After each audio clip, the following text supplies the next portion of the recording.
What's going on, guys, and welcome back to another video, and welcome to your daily news report for September 28th. Now, here's what I can tell you. We have a couple big announcements that we need to make in today's video. There's a lot of stuff that's been going on, but this is what Americans have been waiting for. So, here's what we're going to address. We're going to address the government shutdown first.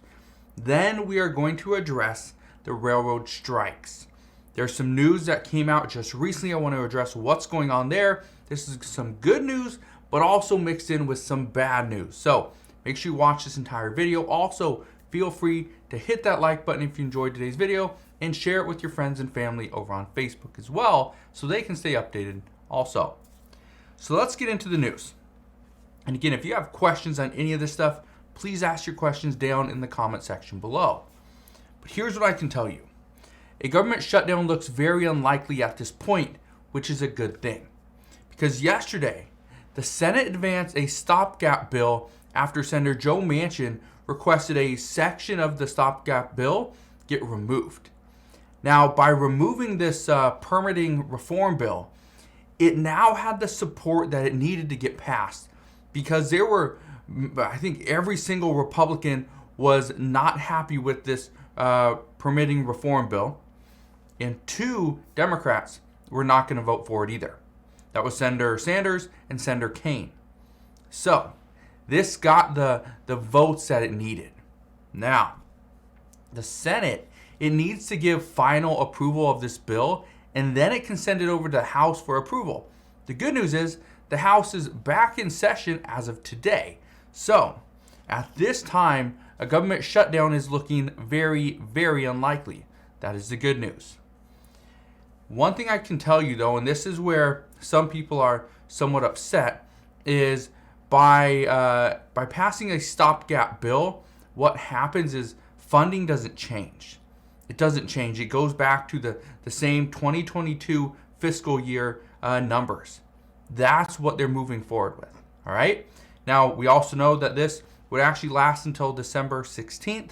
So we got a couple months or a month and a half or whatever, right? So we got a little bit of time before, actually 2.5 months before it would expire. So that would give the Senate and I guess the House a little bit more time to work out the deal, work out the negotiations, and figure out where they can get 60 votes. So we will see what happens there.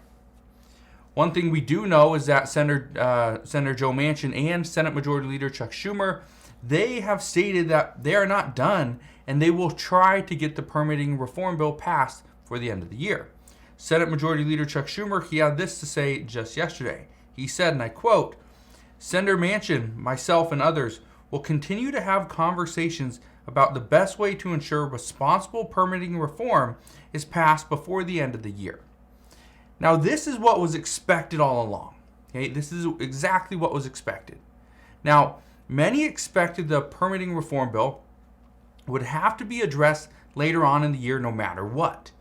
But as to how it passes, this will be highly dependent on who controls the Senate after the midterm elections. Let me explain.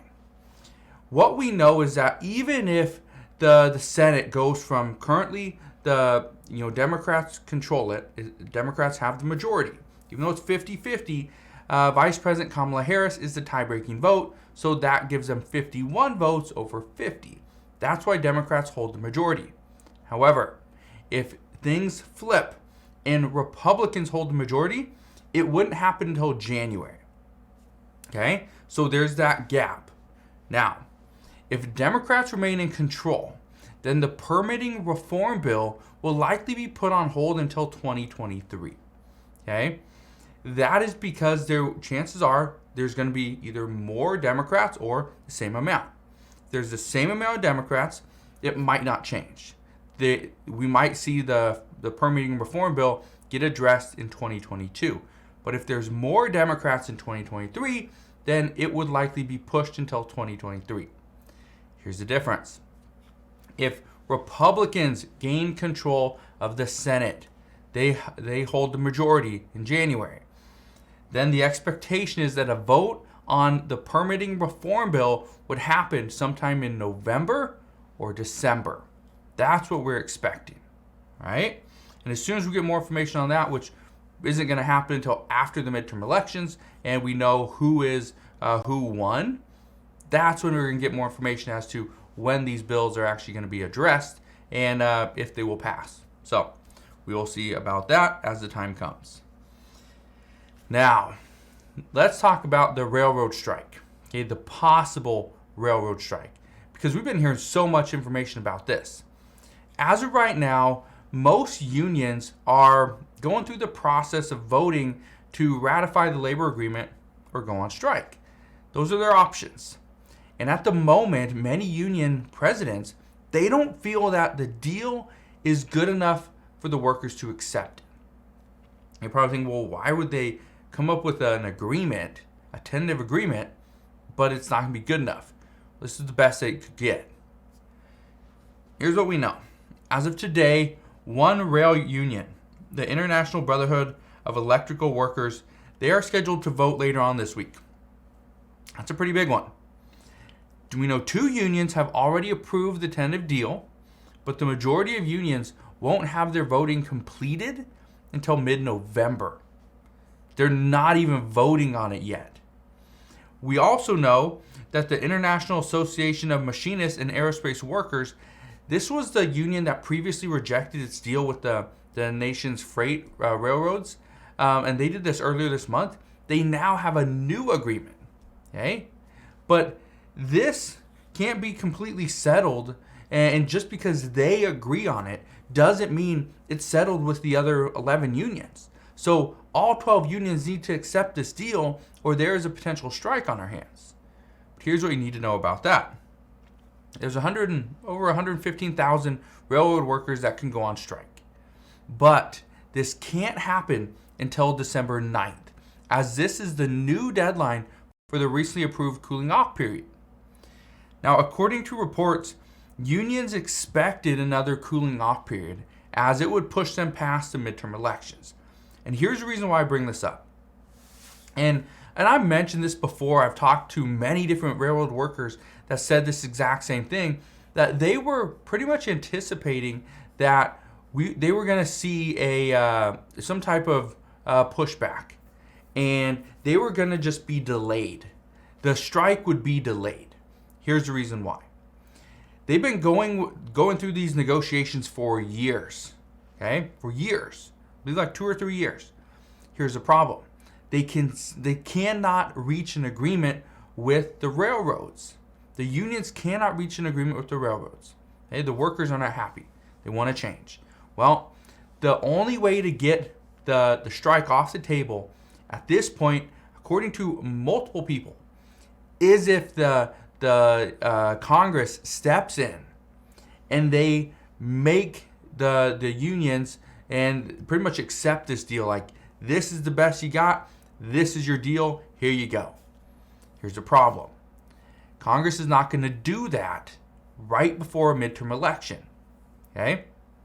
We know lawmakers were not going to step in and vote to block a strike, especially right before a midterm election, especially when Democrats hold the majority, because what do Democrats always try to do? Democrats are always trying to get, fair, equal pay. They're trying to get wages up. They're trying to get better working conditions, right? That's kind of the mentality of, Democratic lawmakers. Well, here's the problem. If they voted to block a strike when the strike was to have better working conditions, right? Better wages, that kind of contradicts what they were, set out to do. So, by pushing the cooling off period deadline to December 9th, this gives them the ability to do it without any political blowback. None. So that's what unions were expecting anyway, is that a cooling off period would be reintroduced. It pushed them all the way back to December 9th. That is the first day that they can go on strike as of today. Okay? Is December 9th. So, again, we have some time there, but that's what's expected. And again, that was huge. The announcements that were made today, actually yesterday, are big. Because now that one union has a new tentative agreement, okay, that's big. Now that we know that many are not even going to vote until mid-November, again, that's big. That's after the election. So we're going to see what happens. But again, as always, as I know more, I promise I'll come back on and share all latest news and updates. Just want to thank you guys for watching. Have a wonderful rest of your day. Consider subscribing, and I'll see you guys on the next one.